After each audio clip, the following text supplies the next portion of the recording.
Morning, welcome to morning news. చూద్దాం ఈరోజు. Birth right citizenship సరైనదే, అమెరికా సుప్రీంకోర్టు సంచలన తీర్పు. ప్రెసిడెంట్ ట్రంప్కు భారీ షాక్. యుఎస్ గడ్డపై పుట్టినోళ్ళందరికీ ఆటోమేటిక్గా పౌరసత్వం. వలసదారుల పిల్లలకు ఇది వర్తిస్తుంది. రాజ్యాంగంలోని 14వ సవరణ కింది కోర్టుల తీర్పులను సమర్థించిన సుప్రీం. ట్రంప్ ఎగ్జిక్యూటివ్ ఆర్డర్ కొట్టివేత. 6-3 మెజార్టీతో జడ్జిల తీర్పు. మెజారిటీ తీర్పును రాసిన supreme chief justice John Roberts. ఇది చెత్త తీర్పు, ఈజీగా చట్టం తీసుకొస్తాం ట్రంప్. ఇది కథ. అక్కడ కోర్టులకు వర్సెస్ ప్రెసిడెంట్కు మధ్య జరుగుతుంది యుద్ధం. ఎటుబడి ఏదో ఒక యుద్ధం చేయాలి ట్రంప్, లేకపోతే మనశ్శాంతిగా ఉండడు. తెలంగాణలో బీజేపీ ప్రభుత్వ ఏర్పాటుకు ఢిల్లీలో మిషన్. కాంగ్రెస్ సర్కార్కు కౌంట్ డౌన్ మొదలైంది. నితిన్ నవీన్. 2028లో ఇక్కడ కాషాయ జెండా ఎగడం ఖాయం. రాష్ట్రంలో అంతా వసూళ్ల రాజకీయం. 6 గ్యారంటీ గాల్లోనే. మూసీ ప్రాజెక్టు పేరిట భారీ దోపిడీకి ప్లాన్. బీజేపీ రాగానే మతపరమైన రిజర్వేషన్లు రద్దు. బీఆర్ఎస్, కాంగ్రెస్, మజ్లిస్ ముగ్గురు ఒక్కటే. గట్కేసర్లో పార్టీ స్టేట్ కమిటీ మీటింగ్లో చెప్తుండు వాళ్ళ అధ్యక్షుడు.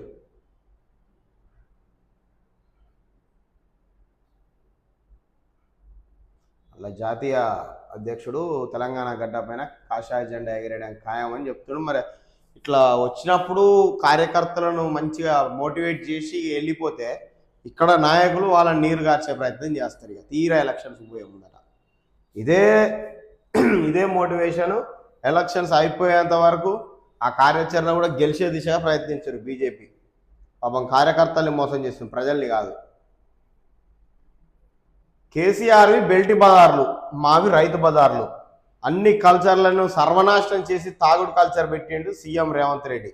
అది కల్చర్లు అన్ని నాశనం చేసిండట కేసీఆర్. తాగుడు కల్చర్ పెట్టిండట ముఖ్యమంత్రి చెప్తుండు. కేసీఆర్ వరి వేస్తే ఉరే అన్నాడు. మేము బోనస్ ఇచ్చి వడ్లు కొంటున్నాం. వాళ్ళు పెట్టిపోయిన బైకాయలన్నింటికి మేము కట్టుకుంటూ వస్తున్నాం. రైతుల కోసం వాళ్ళు నెలకు 2,000 కోట్లు ఖర్చు చేస్తే మేము 6,000 కోట్లు ఇస్తున్నాం. ఇప్పటి వరకు రైతుల కోసం 1,75,000 కోట్లు ఖర్చు పెట్టినాం. కావాలంటే రైతుల కోసమే ప్రత్యేక అసెంబ్లీ సమావేశాలు ఏర్పాటు చేద్దాం. 10 ఏళ్లలో మీరేం చేశారో 2.5 ఏళ్లలో మేమేం చేసామో దమ్ముంటే చర్చకు రావాలని సవాల్. ఇప్పుడు చర్చ పెట్టమని వాళ్ళు సవాల్ చేస్తారు, చర్చకు రావాలని వీళ్ళు సవాల్ చేస్తారు. అది పెట్టేది లేదు, చర్చ జరిపేది లేదు. ఇప్పుడు 2.5 ఏళ్లలో 1,75,000 కోట్లు రైతులకు ఖర్చు పెడితే ఏ రైతు బాగుపడ్డాడని ప్రత్యేకంగా చూపెట్టాలి కదా. ఇగో ఈ రైతు మంచిగా బ్రహ్మాండంగా లక్షాధికారి కోటీశ్వరుడు అయిండు, గతంలో ఉన్న దరిద్రం అంతా పోయింది. ఆ రైతుకి అని చూపెట్టరాదు. ఆదర్శవంతమైన రైతులు ఎంతమంది మీరు బాగు చేసారు. అరే ఉన్న రైతు భరోసా ఎగ్గొట్టి మీరు అప్పుడు వేస్తున్నాం ఇప్పుడు వేస్తున్నాం, అప్పుడు కొన్ని ఇప్పుడు కొన్ని అనుకుంటా పబ్బం గడుపుకుంటూ వచ్చి 1,75,000 కోట్లు వాళ్ళ మీద ఖర్చు పెట్టినాం అన్నాడంటే దాంట్లో మరి ఎంత పక్కదారులు పెట్టినవి చూడాలి. మరి ఎంతమంది రైతుల జీవితాలు మారినాయో తీసుకొచ్చి చూపెట్టాలి కదా. ఈ 2.5 ఏళ్ళనే 1,75,000 కోట్లు రైతుల మీద పెడితే ఎంతమంది రైతు జీవితాలు మారినాయో వాళ్ళందరినీ ఆదర్శవంతంగా చూపిస్తే సరిపోద్ది కదా. ఒక ఆయన సీఎం రాజీనామా చేయాలంటుండు. నీ అయ్యా జాగీరా, గడీల ముందు బానిసలమా. అరుంధతి సినిమాలో పశుపతిలా కేసీఆర్ను ఫామ్ హౌస్లో రైతులు బంధించారు. 9 రోజుల్లోనే 9,000 కోట్ల పెట్టుబడి సాయాన్ని చెల్లిస్తామని వెల్లడి. శిల్పకళా వేదికలో మంత్రులతో కలిసి రైతు భరోసా నిధులు రిలీజ్. ఇది ఇప్పుడు ఇక్కడ ఏం పనిది? శిల్పకళా వేదిక సరే అక్కడ ఖమ్మంలో ఏర్పాటు చేసుకుని అది అనివార్య కారణాల వల్ల క్యాన్సిల్ అయింది. అప్పటికప్పుడు శిల్పకళా వేదికలో పెట్టారు. ఓకే, ఇది ఏం పని? రైతు భరోసా నిధుల రిలీజ్ పథకం. ఆ రైతు భరోసా నిధులు రిలీజ్ చేయడానికి ఒక వేదిక ఏర్పాటు చేసుకొని అక్కడ రిలీజ్ చేస్తారు. దీంట్లో కేసీఆర్ ఎందుకు వచ్చిండు? ఇప్పుడు మీరు ఆల్రెడీ ప్రభుత్వాన్ని ఏర్పాటు చేయబట్టి 50% మీ కాలం అయిపోయింది. ఇంకా పాత పాట ఎందుకు పాడుతుర్రు? ఇప్పుడు ఈ రైతు భరోసా ఈ రిలీజ్ దాంట్లకు నియామకాలు ఎందుకు వచ్చినాయి? 70,000 నియామకాలు ఏమో చేపట్టినామని చెప్పిండు ముఖ్యమంత్రి. అలా మీరేసిన నోటిఫికేషన్లు ఎన్ని? మంది పెళ్ళిళ్ళకు పడిన మంగళారతులు ఎన్ని? ఇక మంది పెళ్ళిళ్ళకు పడిన మంగళారతులు కూడా మేమే పెళ్ళిళ్ళు చేసినామని చెప్పుకుంటారా? మీకన్నా ఉండాలి, ఈయన మాకన్నా ఉండాలి. ఇప్పుడు ఇక్కడ చేసిన ప్రోగ్రామ్ ఏంది? రైతు భరోసా నిధుల రిలీజ్. ఇలా పశుపతి ఎందుకు వచ్చిండు? కేసీఆర్ ఎందుకు తీసుకొచ్చినావు? మరి 10 ఏళ్ళలో అంటే అప్పుడు ఫామ్ హౌస్లో అరుంధతి సినిమాలో పశుపతిని అరెస్ట్ చేసినట్టు బంధించినట్టు మరి వాళ్ళ పాపాలు ఏం చేసిరో బయట పెట్టే బంధించాలి కదా. అంటే కక్షపూరిత చర్యలు చేస్తున్నావా? అరే కక్షపూరిత చర్యలు చేయాలన్నా నువ్వు అరెస్ట్ చేయాలి కదా. ఆయనకు రిలాక్సేషన్ ఇచ్చి 10 ఏళ్ళు వాళ్ళు ఏం దోసుకుర్రు, ఎన్ని లక్షల కోట్లు దోసుకుర్రు, ఏం చేసిర్రు, అవినీతి అవినీతి అవినీతిని అరిచేసి అధికారంలోకి వచ్చి హ్యాపీగా వాళ్ళు రిలాక్స్ అవుతారు బీఆర్ఎస్ వాళ్ళు. ఒక్కళ్ళని అరెస్ట్ చేసిన దాఖలాలు లేవు, అవినీతి బయట పెట్టిన దాఖలాలు లేవు, మళ్ళీ వాళ్ళని శిక్షించిన విధంగా పోర్ట్రేట్ చేస్తుర్రు. వాళ్ళకి హ్యాపీగా మీరు టైం రిలాక్స్గా అని టైం ఇచ్చిర్రు, ఎంజాయ్ చేస్తుర్రు వాళ్ళ టైంను. మీరేమో ఇట్లా రోడ్ల మీద పడి తిరుగుతుర్రు, వాళ్ళు హ్యాపీగా ఫామ్ హౌస్లలో ఎంజాయ్ చేస్తుర్రు. ఈ రోడ్ల మీద పడి తిరిగి ఏమన్నా ప్రజలను బాగు చేస్తుర్రా, మంచి పేరు తెచ్చుకుంటారా అంటే అంతకంత పాపం మూట కట్టుకుంటారు. వాళ్ళు 10 ఏళ్ళల్లో మూట కట్టుకుంది, మీరు 2.5 ఏళ్ళలో మూట కట్టుకుంటారు. మీకు ఒకరికొకరు ఒక ఈయన ఆయన పొగుడు కూడా సరిపోయింది. కానీ ప్రజల వర్షన్ వేరే ఉంది. అది మీకు అర్థం కావట్లేదు, మరి మీకే సంబరంగా ఉంది. ఆ ప్రజలు ఏం ఆలోచిస్తారు అనే దిశగానైతే మీ ఆలోచనలు లేవు. మోకిలాల గజం 1.09 లక్షలట, 1 లక్ష ఉందట గజం ఆడ. హైదరాబాద్ శివారు మోకిలాల భూముల వేలానికి భారీ స్పందన వచ్చింది. సర్వే నంబర్ 96Pలో 100 ప్లాట్లకు హెచ్ఎండిఏ వేలం నిర్వహించింది. కనీస ధర గజానికి 50,000 నిర్ణయించగా 1,09,500 పలికిందట. యావరేజ్గా 75,640 పలికినట్టు అధికారులు తెలిపారు. ఇది గజం ధర. అగ్గిపేటలో ఇమిడియట్ శాల్వా సిరిసిల్ల జిల్లాకు చెందిన ప్రముఖ చేనేత కార్మికుడు వెల్ది హరిప్రసాద్ కొండగట్టు ఆంజనేయ స్వామికి అరుదైన బహుమతి అందజేశారు. నేటి నుంచి ఇండియా ఇంగ్లాండ్ T20 మ్యాచ్లట. త్వరలో 400 రెగ్యులర్ సర్వేయర్ల పోస్టులు. డైరెక్ట్ రిక్రూట్మెంట్ ద్వారా భర్తీకి ప్రతిపాదనలు. సీఎం నుంచి గ్రీన్ సిగ్నల్ రాగానే నోటిఫికేషన్. ప్రస్తుతం 2-3 మండలాలకు ఒకే సర్వేయర్. భూముల సర్వేకు రెగ్యులర్ సర్వేయర్లు కీలకం.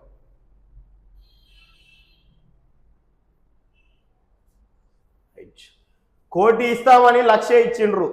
PF లైఫ్ ఇన్సూరెన్స్ డబ్బులను పరిహారంలో చూపించడం దారుణం. హరీష్ రావు సిగాచి కంపెనీ ఇచ్చిన పైసలనే బాధితులకు ఇచ్చి పరిహారం నుంచి ప్రభుత్వం తప్పించుకుంటుందని ఫైర్ అట.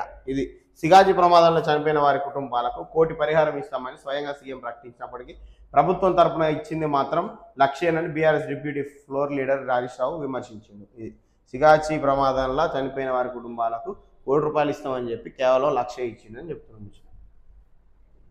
సిగాజీ బాధితులకు న్యాయం చేశాం, ఒక్కో కుటుంబానికి 50 లక్షల చొప్పున పరిహారం ఈయనేమో 1 కోటి ఇస్తామని 1,00,000 ఇచ్చిరంటాడు. ఈయనేమో ఆల్రెడీ 50 లక్షలు పరిహారం ఇప్పించామంటాడు. సీఎం స్వయంగా హాస్పిటల్కి వెళ్ళి బాధితులను పరామర్శించారు. ఆ కంపెనీ ఎండీపై పలు సెక్షన్ల కింద కేసు పెట్టాం, జైలుకు పంపించినాం. సిగాచి అంశంపై హరీష్ రావు విమర్శలు అర్ధరహితమని ఫైర్. మాన్సూన్ స్పెషల్ కీలక బిల్లులు. ఈ నెల 20 నుంచి పార్లమెంట్ సమావేశాలు.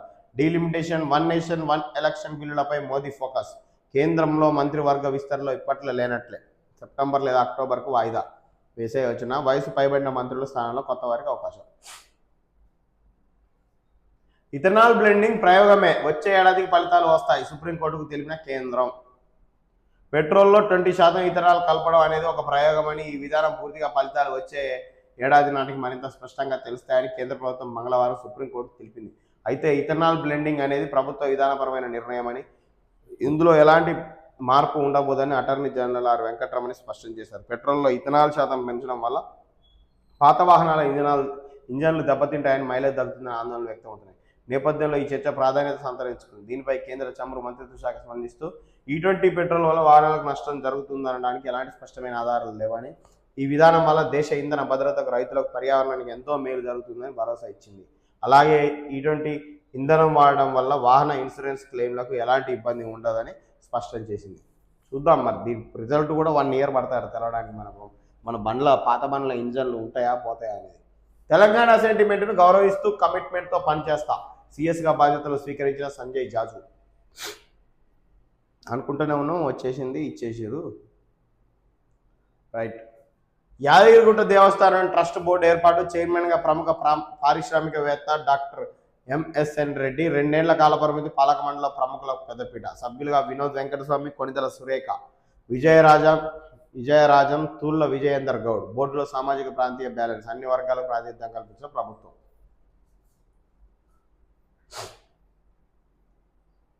వీళ్ళ అన్ని రైతు బజార్లట, కేసీఆర్ అని బెల్ట్ బజార్లు పెట్టిండట.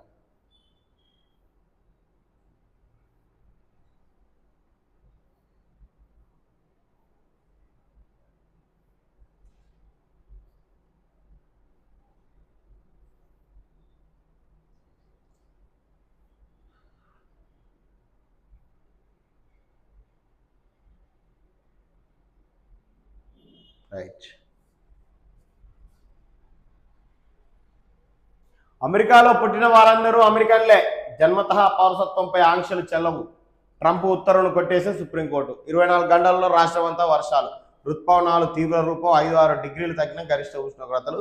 ఇక వాతావరణ శాఖ వాళ్ళు 24 గంటల్లో రాష్ట్రమంతా వర్షాలు అన్నారంటే ఇక కథమే. ఇక కొద్దిగా ఒడియాలు అవి ఉంటే ఎండబెట్టుకోవచ్చు.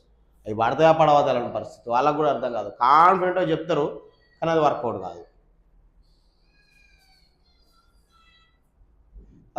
కాదు. ఇక అట్లుంటుంది వ్యవస్థ. అది పాపం వాళ్ళు మాత్రం ఏం చేస్తారు, ఆ ఋతుపవనాలు ఇట్లా వస్తున్నాయి అట్లా పోతున్నాయి, ఇట్లా వస్తున్నాయి అట్లా పోతున్నాయి. ఇది ఆట ఆడుకుంటున్నట్టే ఉంది.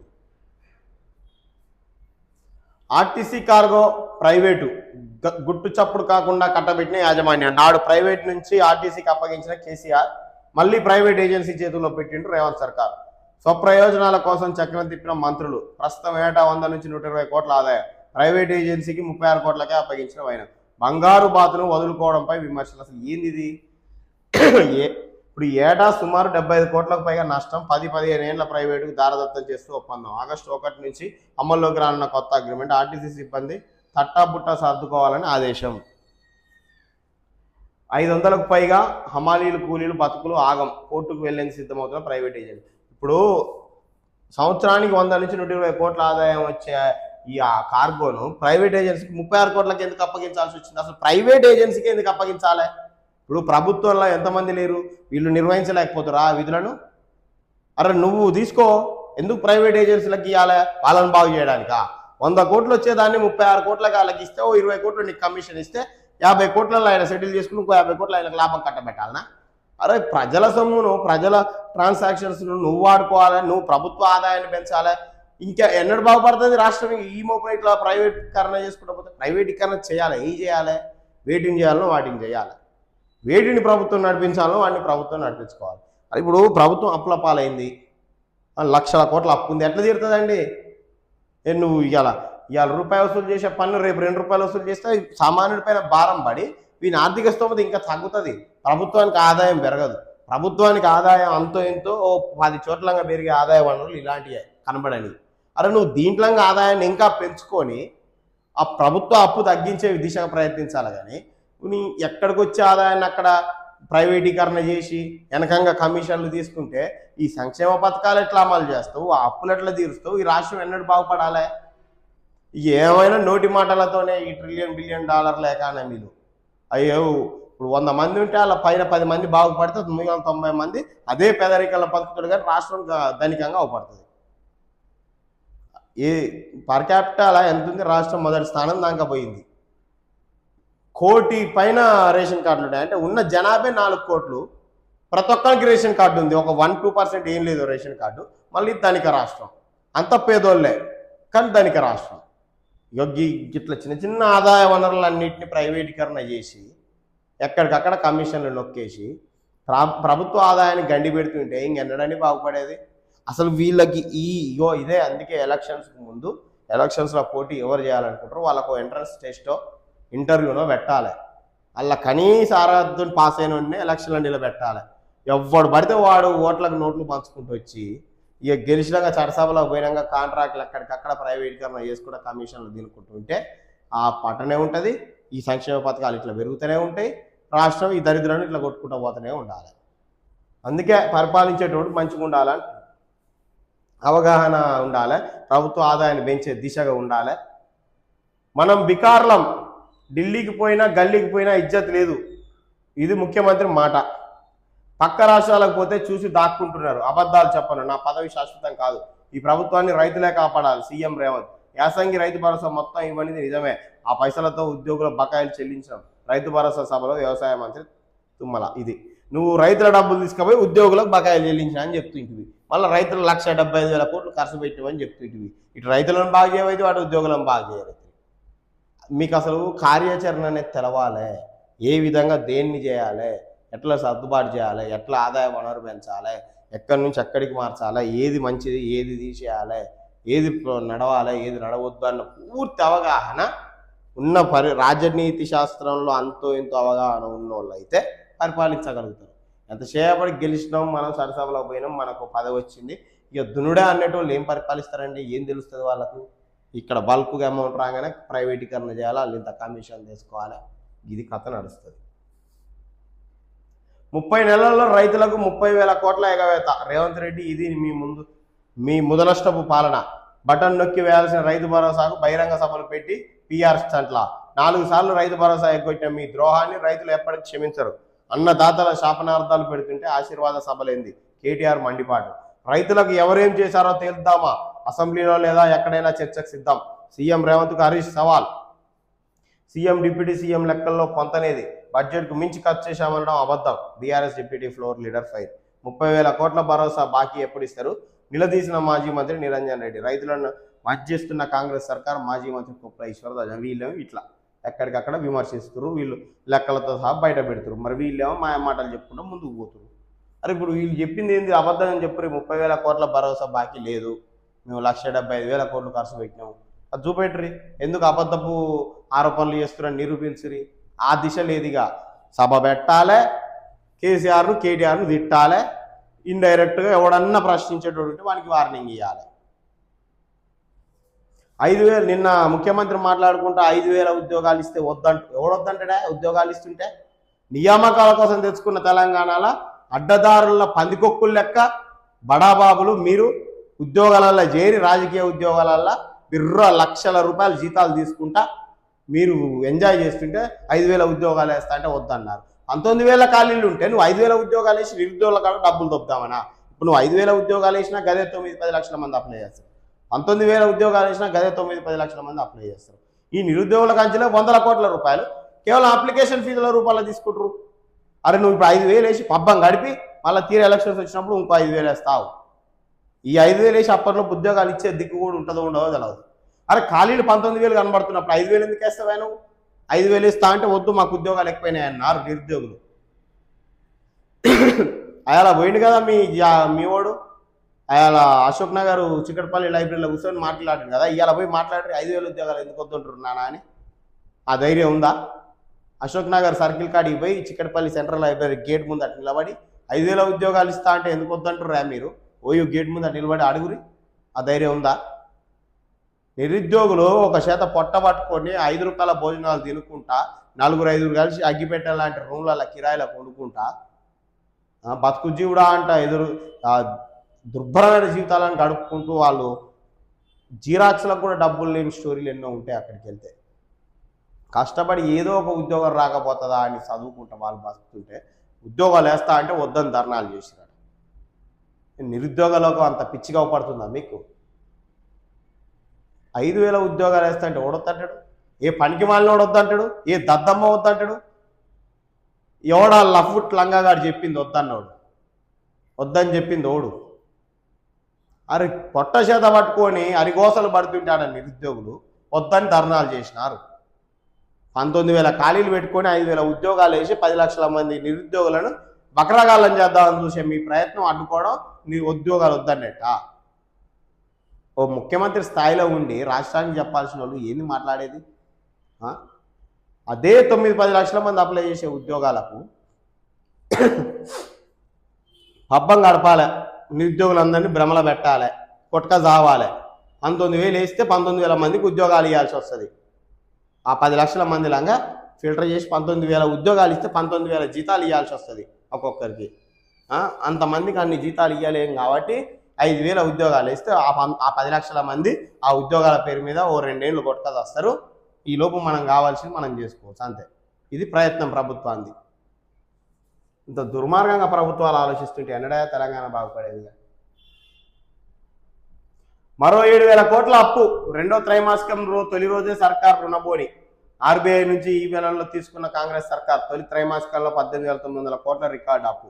మూసీ పేరిట కాంగ్రెస్ అవినీతి. ఆర్ఆర్ ట్యాక్స్తో ఢిల్లీకి డబ్బు సంచు. అబద్ధాలతో కాంగ్రెస్ ప్రభుత్వం రాజకీయం. బీజేపీ జాతీయ అధ్యక్షుడు నితిన్ నబీన్. యాదగిరిగుట్ట దేవస్థాన ట్రస్ట్ బోర్డు ఏర్పాటు. చైర్మన్గా మన్నె సత్యనారాయణ రెడ్డి ఏర్పాటు చేసి సూచన. సర్ ఈసీ వివక్షపై సీజీఐకి 23 విపక్ష లేఖ. పాక్లో మేం భాగం కాదు. ఆహార పదార్థాల నిలిపివేత కొనసాగిస్తే ప్రత్యామ్నాయ మార్గాలు చూసుకుంటాం. పాకిస్తాన్కు పీఓకే నిరసనకారుల హెచ్చరిక. పోలీసులపై ఎన్హెచ్ఆర్సీ సీరియస్. దళిత యువకుడు కర్ల రాజేష్ లాకప్ డెత్పై తీవ్ర ఆగ్రహం. 3 వారాల్లో నివేదిక ఇవ్వాలని ఆదేశం. న్యాయవాది ఫిర్యాదుతో చర్యలు. ఇది గతం. ఇలాంటి వాటికి ఎందుకు స్పందిస్తారన్నమాట? ఫీజు బకాయిల కోసం విద్యార్థుల రణం. ఉన్నత విద్యామండలి ముట్టడి ఉధృతం.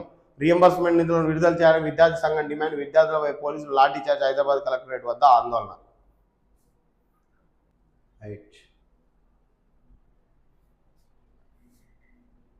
రైతు సంక్షేమంపై అసెంబ్లీలో చర్చకు సిద్ధం. 10 ఏళ్ల మీ పాలన, 30 నెలల మా ప్రజాపాలనను సమీక్షిద్దాం. రైతుల కోసం 30 నెలల్లో 1,75,000 కోట్లు ఖర్చు పెట్టాం. కేంద్ర మంత్రులు రాష్ట్రానికి ఒరగబెట్టిందేం లేదు. తెలంగాణలో బీజేపీ అధికారంలోకి రావడం కల్లా. రైతు భరోసా నిధుల విడుదల. సభలో సీఎం రేవంత్ రెడ్డి తొలి విడతగా 2,482 కోట్ల విడుదల. ఇది కథ. ఈ 2,482 కోట్లు విడుదల చేయడానికి ఈ ఒక సభ పెట్టుకొని కథం ఇక పొట్టు అటు బీఆర్ఎస్ వాళ్ళని తిట్టడం, ఇటు మొత్తం తెలంగాణను అట్లా చేసినాం ఇట్లా చేసినాం గొప్పలు చెప్పడం. 2.5 ఏళ్ళలో చేసింది ఏందయ్యా, వేసిన ఉద్యోగాలు ఎన్నయ్యా అంటే మంది పెళ్ళిళ్ళ కాడ మంగళారతులు పాడడం.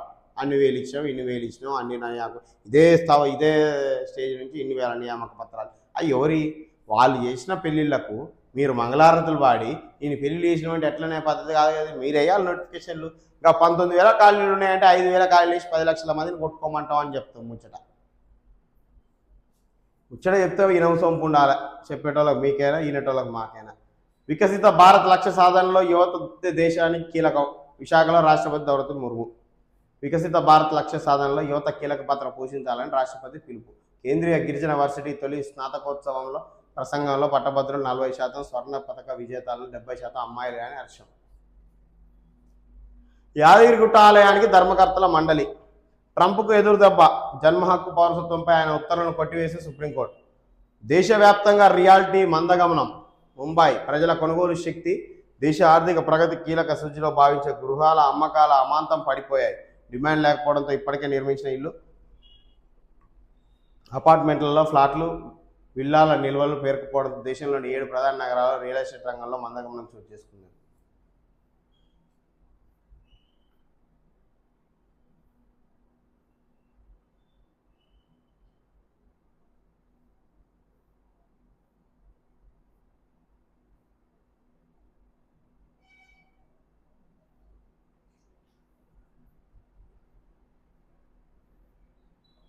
రైట్.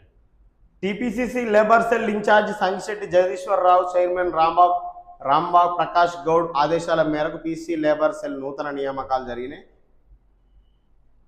టీపీసీ రాష్ట్ర లేబర్ సెల్ వైస్ చైర్మన్ నల్లా సంజీవరెడ్డి నివాసంలో నూతన నియామకాలను షేర్లింగంపల్లి నియోజకవర్గం అధ్యక్షులు మాదిరెడ్డి మోహన్ రెడ్డి, రాష్ట్ర ఆర్గనైజింగ్ సెక్రటరీ వీరమల్ల వీరేంద్ర గౌడ్ నేతృత్వంలో మాదాపూర్ డివిజన్లో లేబర్ సెల్ అధ్యక్షురాలుగా ఎన్ Sreeja Reddy, ఉపాధ్యక్షురాలుగా Sasirekha, Chandanagar division ఉపాధ్యక్షురాలుగా nausea Begum, Madhapur division సెక్రటరీగా పలువురు నియామక అయ్యారన్నమాట. ఇది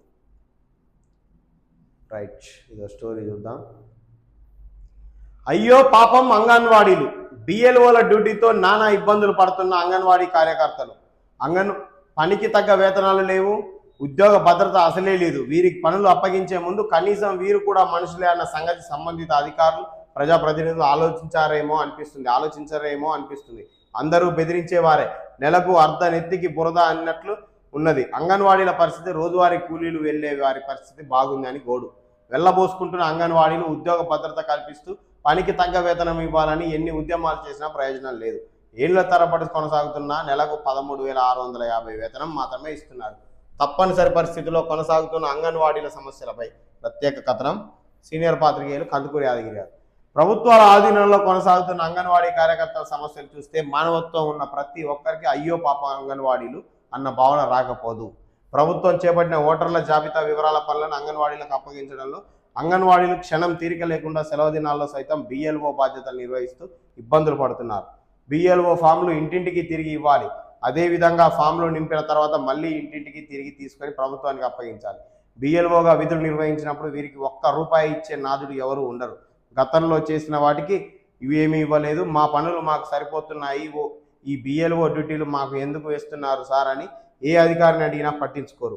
ఆయాలు లేని అంగన్వాడీలకు సైతం బిఎల్ఓ డ్యూటీలు వేసి చాలా ఇబ్బందులు పెడుతున్నట్లు సమాచారం. ఈ క్రమంలో ప్రతి అంగన్వాడీపై అధికారుల నుండి గంటకు 2 గంటలకు ఒకసారి ఫోన్లు వస్తాయి. ఎక్కడున్నారమ్మా, ఏం చేస్తున్నారమ్మా అంటూ వాళ్ళపై నిఘా ఉంటుంది అన్నమాట. పిల్లలు అన్ని రకాల బాధ్యతలు, వీళ్ళకు కుటుంబం ఉంటుంది, పిల్లలు ఉంటారు, అన్ని రకాల బాధ్యతలు ఉంటాయి. ఆ విషయాన్ని అధికారులు మర్చిపోయి ఈ అధికారులు ఆపై అధికారులు ఉండి కూడా ఒత్తిడి వస్తుంది. అయితే ఇక్కడ ఒక తేడా ఉంది. వీరికి పనులు చెప్పే వారికి నెలకు పనికి మించిన బోలెడంత వేతనం ఉంటుంది కాబట్టి వారు ఎంత పని చేసినా ఇబ్బంది అనిపించదు. పాప అంగన్వాడీలకు మాత్రం తలకు మించిన భారం, అన్నింటికీ దూరం అయ్యి ఈ బాధ్యతలు నిర్వహించాల్సి వస్తుంది. తప్పనిసరి పరిస్థితుల్లో ఏళ్ల తరబడి ఇదే వృత్తిలో ఉన్న అంగన్వాడీలు చేసేది ఏమీ లేక ఎవరు ఏ పనులు చెప్పినా చేయాల్సిన దుస్థితి ఏర్పడింది.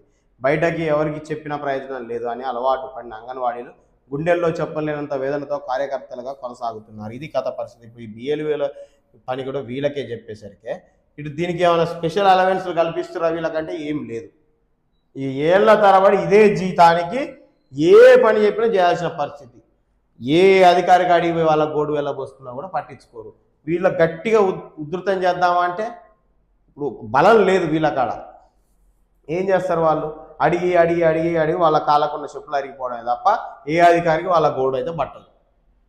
దయచేసి ఆలోచించాలి. ఈ అంగన్వాడీల పరిస్థితి ఏంది, వాళ్ళ జీతం ఎంత, వాళ్ళు వాళ్ళతో ఎంత పని చేపిస్తున్నాం, ఆ జీతానికి తగ్గట్టే ఉందా, లేకపోతే డబుల్ పని చేపిస్తున్నామా, మరి ఏమైనా పెంచే ఆలోచన ఉందా అనే దిశగా ప్రయత్నించాలి దయచేసి. బీసీ స్కాలర్షిప్ బకాయిలు వెంటనే విడుదల చేయాలి.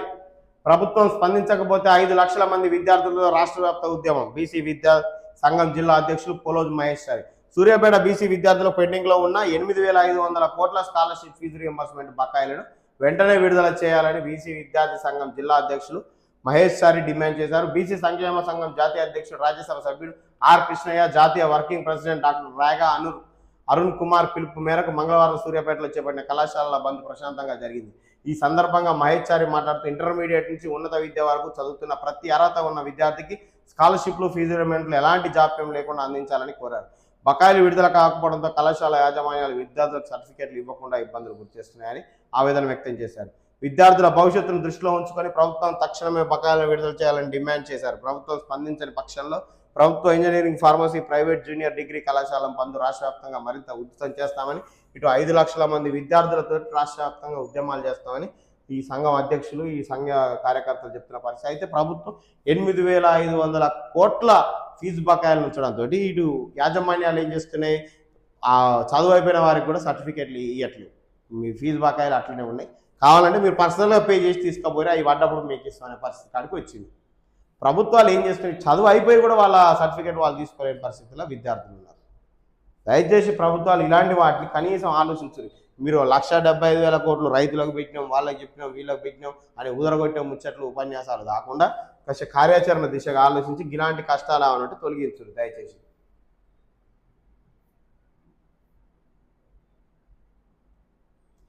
తెలంగాణ స్కూల్ పిల్లలపై బరువుల భారం, డిహైడ్రేషన్ ముప్పై తక్షణ చర్యలు చేపట్టాలి. Labour cell state organising secretary Suresh Devaraya demand. ఇటు పుస్తకాల బరువు ఎక్కువనే ఉంది, అటు ఫీజుల బరువు ఎక్కువ తల్లిదండ్రులకు.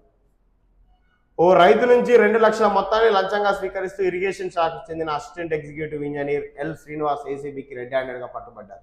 భద్రాద్రి కొత్తగూడెం జిల్లా అశ్వరావుపేటలో సోమవారం రాత్రి ఘటన చోటు చేసుకుంది. అశ్వరావుపేట మండలంలో దొంతికుంట చెరువు నుంచి శిఖం భూములు మట్టి తోలుకునేందుకు అనుమతి కోసం ఓ రైతు ఇరిగేషన్ విభాగానికి చెందిన ఏఈ శ్రీనివాస్ను సంప్రదించారు. ఇందుకు రైతు నుంచి ఆయా ఇంజనీరు ఇక మొత్తానికి అతను 2 లక్షల రూపాయలని స్వాధీనపరచుకుంటూ లంచం తీసుకుందామని చూసిండు, దొరికిండు అడ్డంగా. ఇప్పుడు ఏమైందా, సస్పెండ్ అవుతాడు, సంవత్సరం 6 నెలల్లో రిలాక్స్ అయ్యి ఎంజాయ్ చేసి వేరే కాడ పోస్టింగ్ చేయించుకుంటాడు. అంతమించి ఏముంది సస్పెండ్ అంటే, అట్లా దొరికిన ఎమ్మడే రిమూవ్ చేసేయాలి.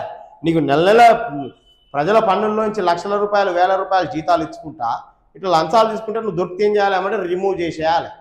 ఇంకొక అధికారి, ఇంకో ఉద్యోగి అట్లా లంచాలు తీసుకోవాలంటే భయపడతాడు. నువ్వు సస్పెండ్ ఇచ్చి హాలిడే ఇచ్చినట్టే ఉండే ఆయనకు. మా అంటే ప్రమోషన్లు రావు, కొద్దిగా లేటుగా వస్తాయి. ఉద్యోగం అయితే ఆడికి పోవట్లేదు కదా, ఎన్ని లక్షల రూపాయలు లంచాలు తీసుకొని దొరికినా. రైట్, ఇక ఇదో సమస్య. ఇథనాల్ ప్లాంట్తో పొంచి ఉన్న ముప్పు, రావిపహాడ్ పరిసర ప్రాంతాల్లో గుబులు. ఇప్పుడు ఇథనాల్ ఫ్యాక్టరీ పెట్టొద్దా, ఇథనాల్ ప్రొడ్యూస్ చేయొద్దా అంటే చెయ్యాలి. అది ఎక్కడ చేయాలి?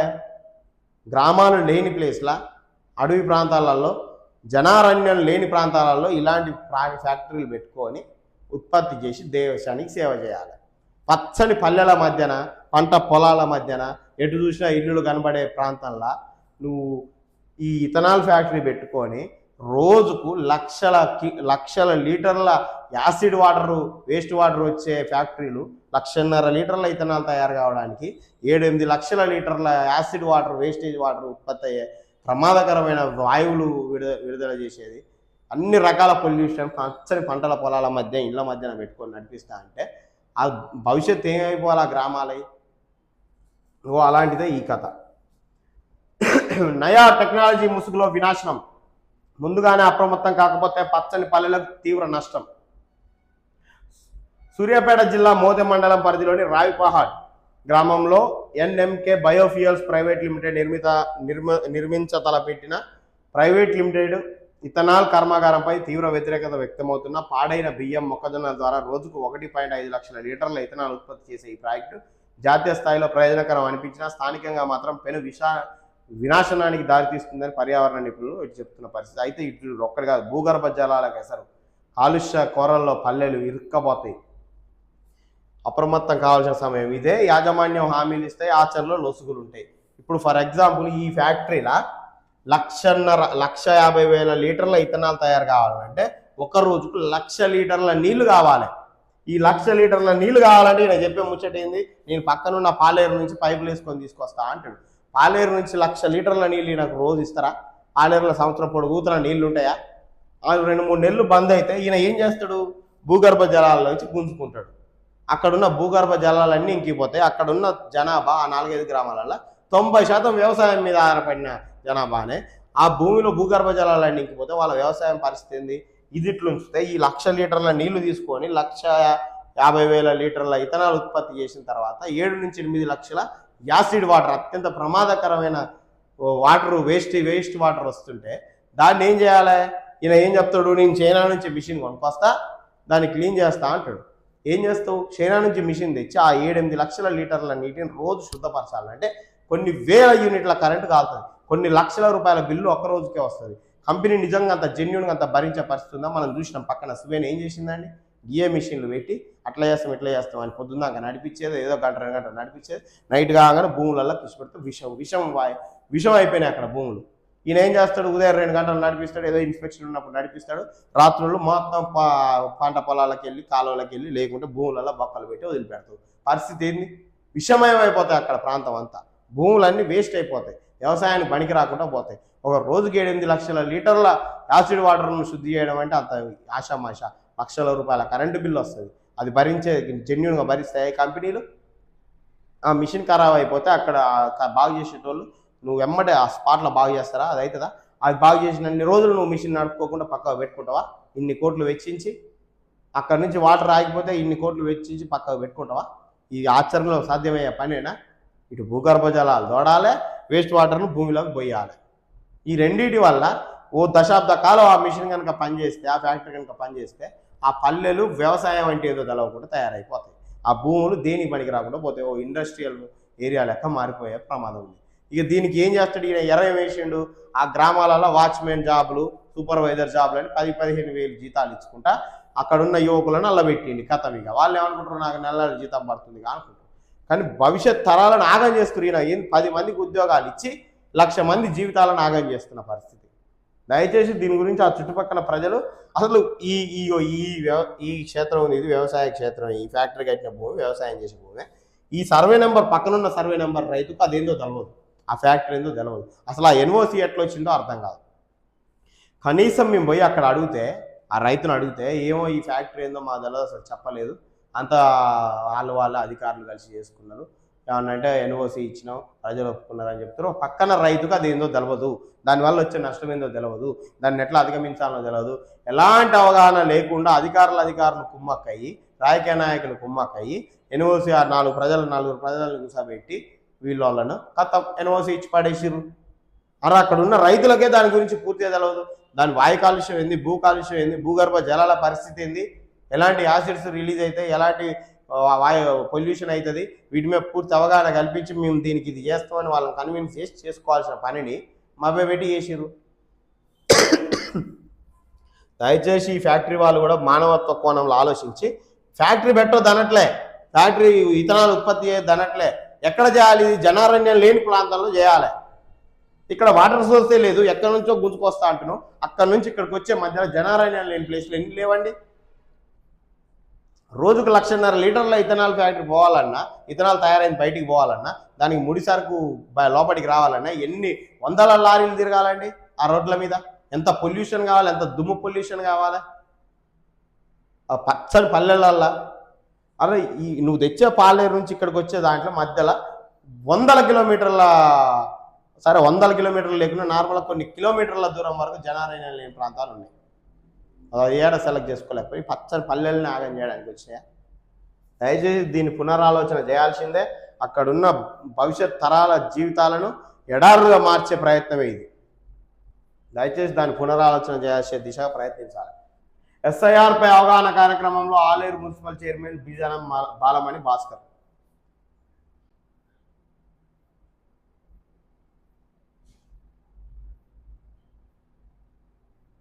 రైట్.